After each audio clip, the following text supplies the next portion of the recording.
Across the mountain ridges of northern China, the Great Wall appears as a static line of stone, a scenic landmark, and a quiet relic of the past. For the Ming Dynasty, this landscape served a different purpose.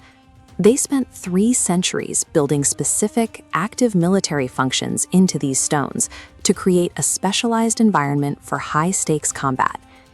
Beyond the base of the wall, engineers rigged hidden tripwires connected to buried explosives.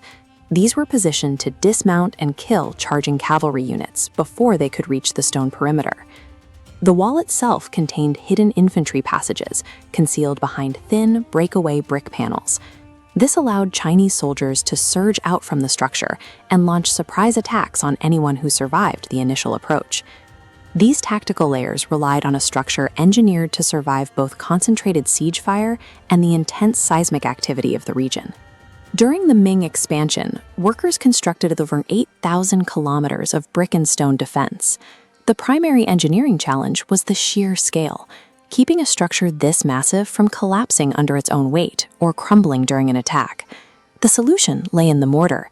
Engineers mixed standard slaked lime with a concentrated soup made from boiling sticky rice.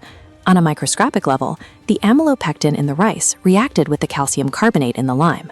This created a chemical bond that functioned as a biological glue, holding the masonry together with more force than standard mortar. This mixture provided a high level of shock absorption. It allowed the wall to withstand artillery impacts and major earthquakes that would have shattered standard stone and lime construction. This reinforced chassis protected the delicate hardware of a reporting network that spanned the entire northern frontier. The wall operated as a military reporting system, moving intelligence across vast distances at speeds that outpaced any messenger on horseback. The backbone of this network consisted of 25,000 hollow watchtowers. These served as protected nodes for troops and weapons, spaced to keep each other within a constant line of sight. Soldiers in these nodes used a binary signaling code. By day, they relayed data across the horizon using colored flags and smoke. At night, they switched to fire signals. A specific fire code reported the size of an approaching force. 1 light meant 100 enemies, while 3 signaled a force of 1,000. This data could travel hundreds of miles to reach the capital in a matter of hours. By connecting these towers into a single chain, the Ming military ensured that a breach at any single point would instantly alert the entire apparatus. Beyond communication, General Qi Jiquang modernized the wall's armaments to transform the parapets into an offensive firing platform. He deployed Frankish cannons and heavy muskets along the crenellated top, using the wall's height to extend the effective range of his gunpowder weapons against the plains below. His troops practiced a volley fire technique, a synchronized rotation of reloading and firing that created a continuous curtain of projectiles aimed at anyone trapped at the wall's base. With its chemical mortar, reporting nodes, and coordinated artillery, the Great Wall functioned as a synchronized military engine. By the mid-1600s, this system was at its operational peak. Massively fortified structures like the Zenbei-Tai Beacon Tower projected enough power to deter the combined forces of the Mongol and Manchu armies.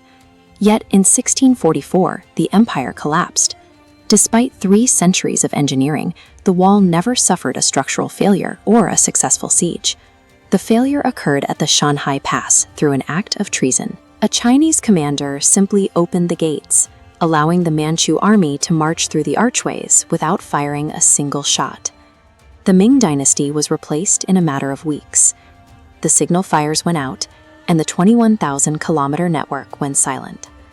Today, the ruins of the Great Wall remain as a record of sophisticated military engineering.